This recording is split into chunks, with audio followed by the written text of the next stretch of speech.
Hello everyone, welcome to a new chapter of meditation, falling into the arms of God with our beloved Saint Teresa of Avila.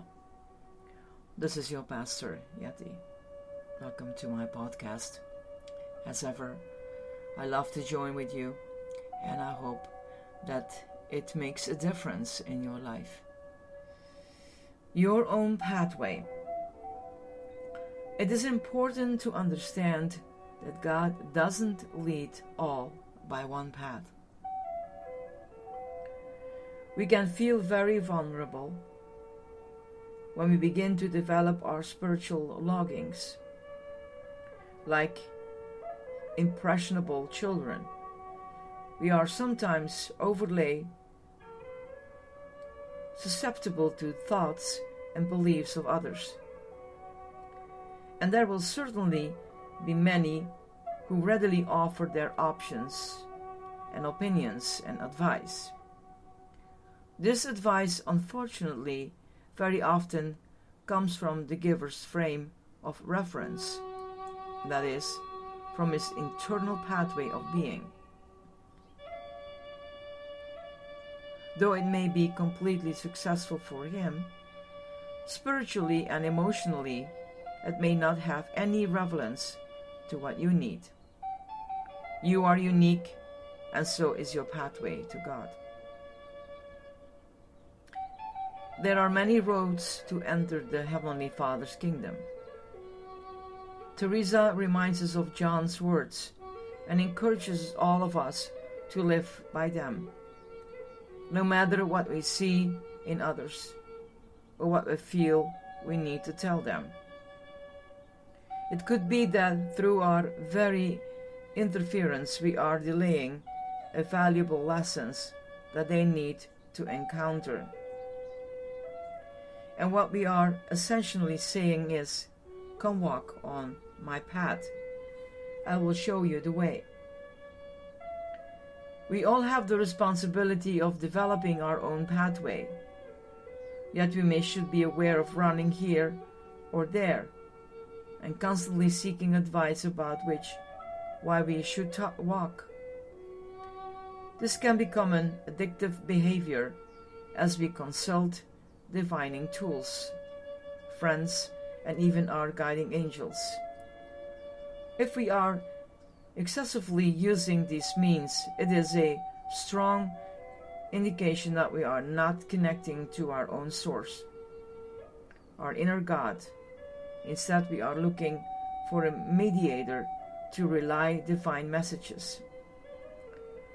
This is the old priesthood framework still operating. Yet the way of the mystic is direct communication, and it is available to all of us. Teresa thought that all souls are able to directly enter into the relationships with God, and did not think her experiences exceptionally. She tells of other nuns also receiving the mystical graces. We are all graced with God's love, she said, in whatever way He chooses to express it. We can only make ourselves available to receive it, and then it is our responsibility to take it and live in accordance with whatever is required.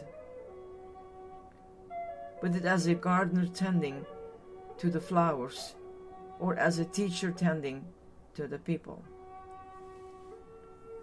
Take your feelings of vulnerability with you as you stand before God. Let them become a part of your treasured pathway, and let them show you the way home to your most intimate and fragile self. God adores all of you. There is no expectation about how you should be dressed in your other garments when you make the divine visit. God sees through. He sees straight through to your nakedness anywhere.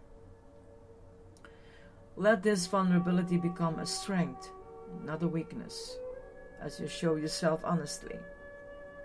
Although We are not expected always to know what the path to travel on. It is through our internal being and not through external methods designed for others that we will find our way.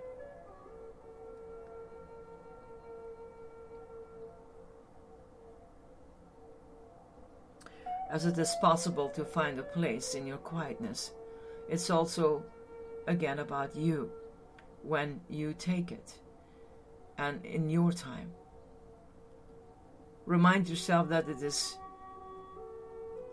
very important in what way you find your meditation. Some find it on mountains, some find it on beaches.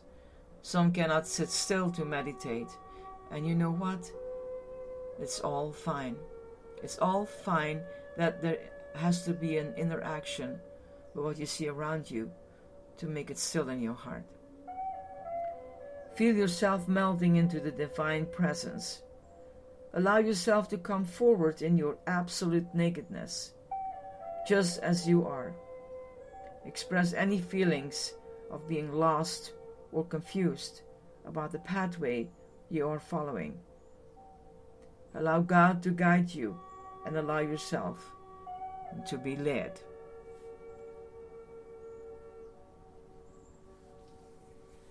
Have a wonderful time and God's blessings. This is your Pastor Yeti.